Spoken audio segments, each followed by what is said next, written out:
eu sou bacharel em Direito, formado pela Universidade Federal da Bahia.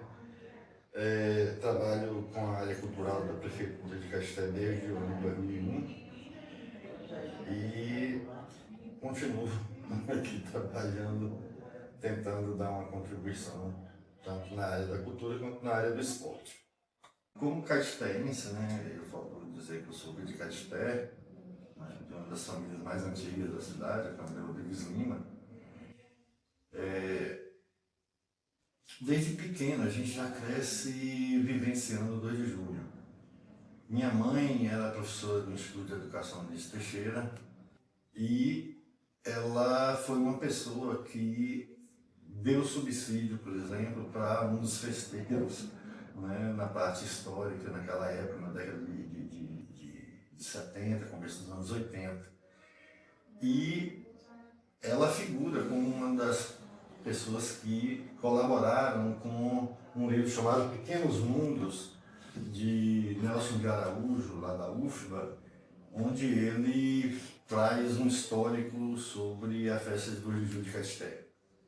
Lá é um livro de 1987, 88.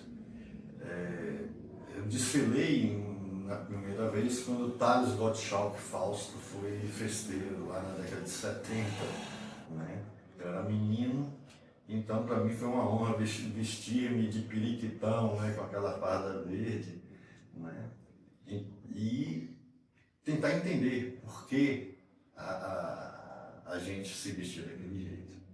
Então, sim, colaborei não somente para a revista, né, mas também na época da pandemia nós fizemos cumprir, né, uma determinação que está na lei do Plano Municipal de Cultura, que foi o tombamento da festa do 2 de julho, inclusive prevendo que fosse feita um resgate memorial dessa festa.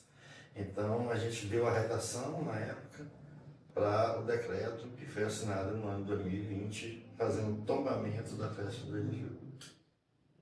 Foi uma maneira que a gente encontrou de, primeiro, tentar garantir a permanência da memória do 2 de julho, e segundo, enfrentar uma situação de total excepcionalidade, né, que a festa não ia poder acontecer por causa do isolamento social causado pela pandemia. E sim, já tive outras participações, né, tipo sair narrando a festa do 2 de julho a pé, né, na época a gente ainda tinha saúde para isso, né. Eu, a professora Fernanda Oliveira, né, já tive essa experiência. Não recomendo não, é muito cansativo.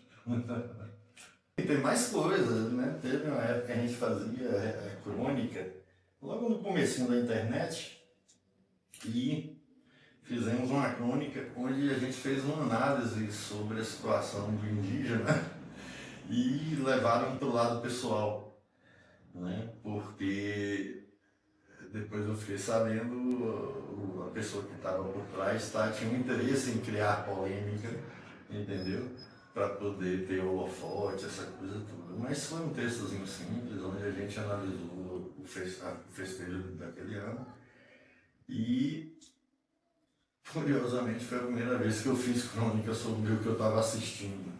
Né? Às vezes a gente enxerga coisas que não são agradáveis no 2 de julho, mas procura focar também naquilo que é importante acontecer.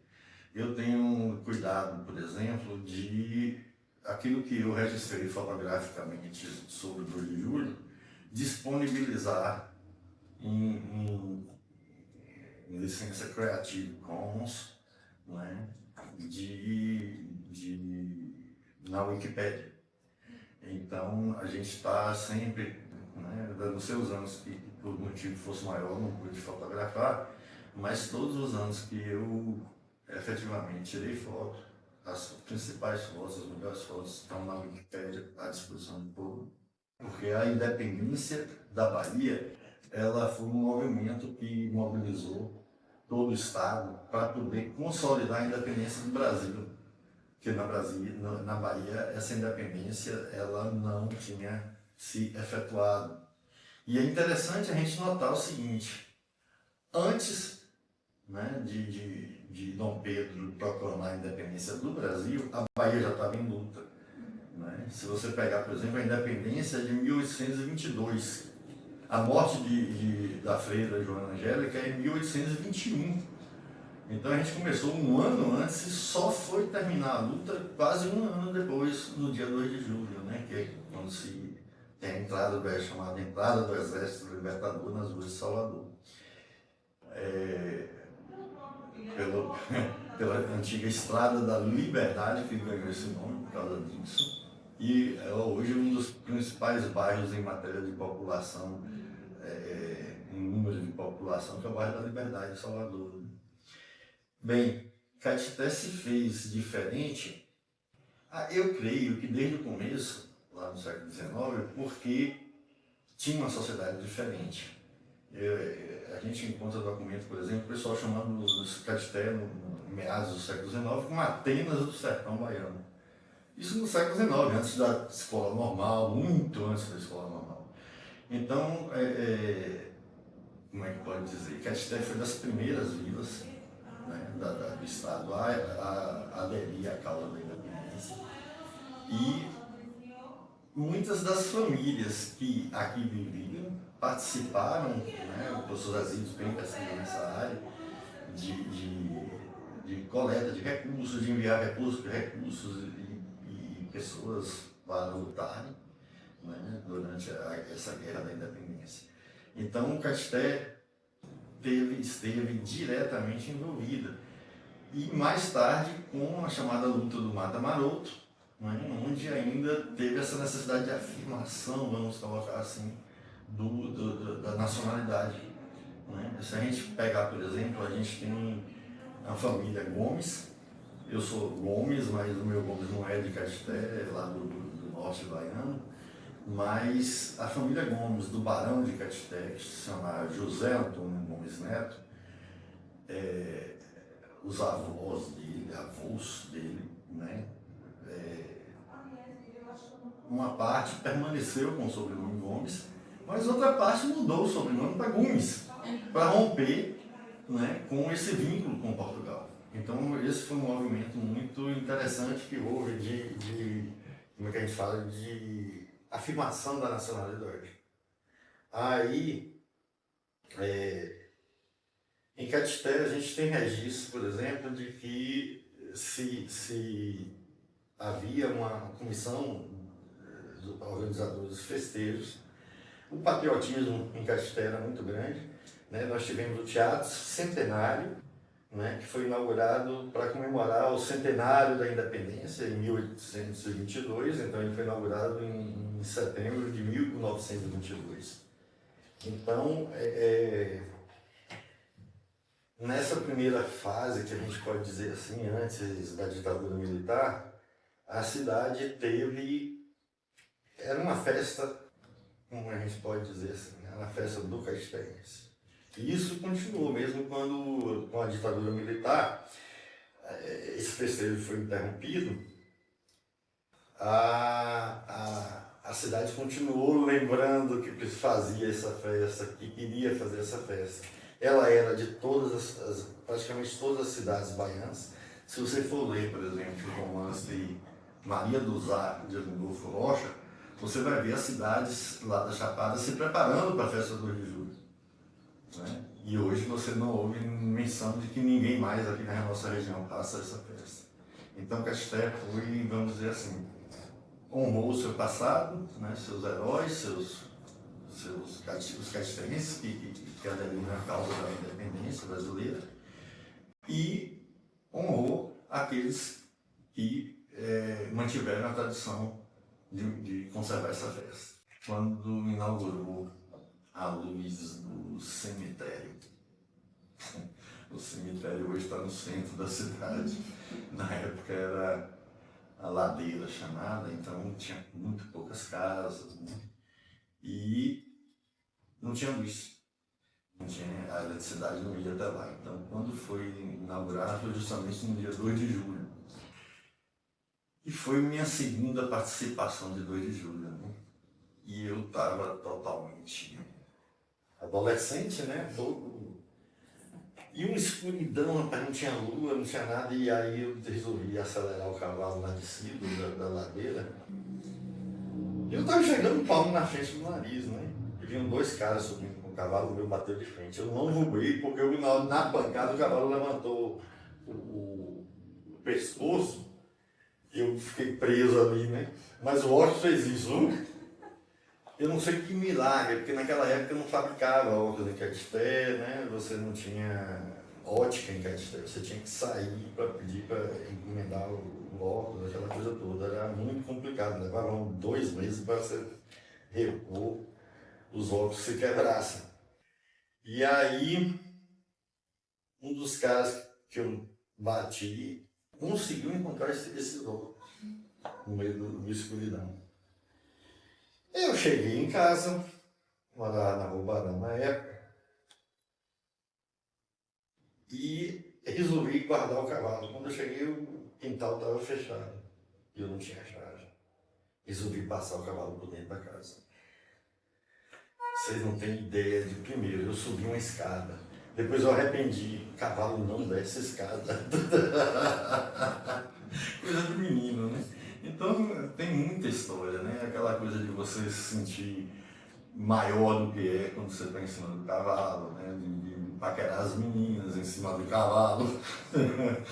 Me dá uma voltinha, monta na garupa, ou então vem para a cela e eu fico na garupa.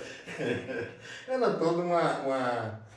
Como é que diz? O cavalo, hoje, ele é talvez a grande figura central da festa do 2 de julho. E o que a gente tem a dizer em relação a isso é que muita coisa precisa mudar para que quem usa o cavalo no 2 de julho tenha ciência e consciência do que é o 2 de julho. E isso não está acontecendo, infelizmente. Faz-se a festa do cavalo, independente da festa cívica, que é a que motiva a festa. Algumas coisas não deveriam mudar. Uma das coisas que alterou ao longo do tempo, e você não tem como talvez resgatar isso, era a realização das moramas, que foi o que motivou, por exemplo, o estudo do Nelson de Araújo, que eu citei num livro aqui, né? Foi um livro que a gente demorou para conseguir esse livro, e foi uma surpresa muito grande, porque, como eu falei, né, minha mãe figura no livro como uma das pessoas que colaboraram. A morama era a encenação por excelência. Eu acho que é possível a gente delegar aos grupos de montaria a realização dessa atividade, como eram os festeiros que faziam isso, né? Acho que um dos últimos festeiros que realizaram a morama foi o Dori Edson Brito. Então, ainda são pessoas que têm esse conhecimento que poderiam estar passando. Então, a morama era um elemento que eu creio muito importante na festa do 2 de julho. Ele sempre acompanhou, né? Uma festa, como é que a gente pode dizer, uma pantomima, né? Muito antiga, ela é medieval praticamente. Então é interessante se Caeté tivesse meios de resgatar a morama. Então essa é a principal mudança que eu acredito que a festa tenha trazido. Obviamente a cidade mudou, a cidade cresceu bastante, né? Há 40 anos Caeté era 40 vezes menor do que é hoje. Então não tem como não ter mudanças. Obviamente também a gente lamenta que a organização como ela foi sendo feita, né, a partir do momento que o município assume a coordenação pela Secretaria de Educação, tenha, de certa forma, deixado aos grupos de montaria a única e exclusiva tarefa de montar em cavalo. Na hora que você levar seriamente a situação dos grupos de montaria como os verdadeiros combatentes do 2 de julho, aí talvez a gente consiga não só resgatar a morama, mas também muitos outros elementos tradicionais da festa. Como eu te falei, a gente vem sempre, eu sou escritor, né? Sou da Academia Caetense de Letras, sou da Academia Goianiense de Letras e do Instituto Histórico e Geográfico de Montes Claros. Então, o que a gente pode fazer para estar colaborando no sentido de resgatar e contribuir A gente mandou textos, né? A gente já tinha escrito um texto para o primeiro número da revista Bahia com História, falando do 2 de julho, né? A revista da Fundação Pedro Calmon, que fala sobre o 2 de julho, você encontra online. Né? No número 1 a gente fez um artigo. E, como é que eu posso dizer? A Fernanda, quando nos colocou, a gente já vinha colecionando imagens, fotografias. Então esse acervo que eu pude passar, passei tanto para a Poliana, para montar esse acervo de vocês, quanto para a pessoa da revista. Então o que a gente pôde fazer, a gente fez e vai continuar fazendo, porque né, se você pegar, por exemplo, tem uma imagem que é muito icônica, né, do Major Francisco de Moraes, em que a gente, por acaso, teve acesso ao original, né, há muitos anos, e a gente escaneou em alta resolução e tudo, e figura né, nesse primeiro texto que a gente fez lá para a revista Bahia com História, e daí ela se propagou, que é justamente a encenação que era feita ali na Feira Velha, né, que era o antigo Largo do Alegre, do atual Praça Rodrigues Lima, doutor Rodrigues Lima. Então, é isso, a revista, para mim, ela é hoje uma forma de a gente manter isso vivo. Mas, ainda assim, eu acredito que ela está muito mais restrita à parte escolar, à parte acadêmica e menos nos grupos de montaria. E a gente, embora esse ano eles tenham sido homenageados, vamos dizer assim, né, na edição da revista, eu acredito que a gente tem que imbuir o cara que monta no cavalo, do que ele está fazendo ali, com o que ele está. Entendeu? Acho que esse é o grande problema. O 2 de julho de Casté, a história é lida, mas também é consciência, é luta, é a essência de que nós só temos liberdade se a gente lutar por ela.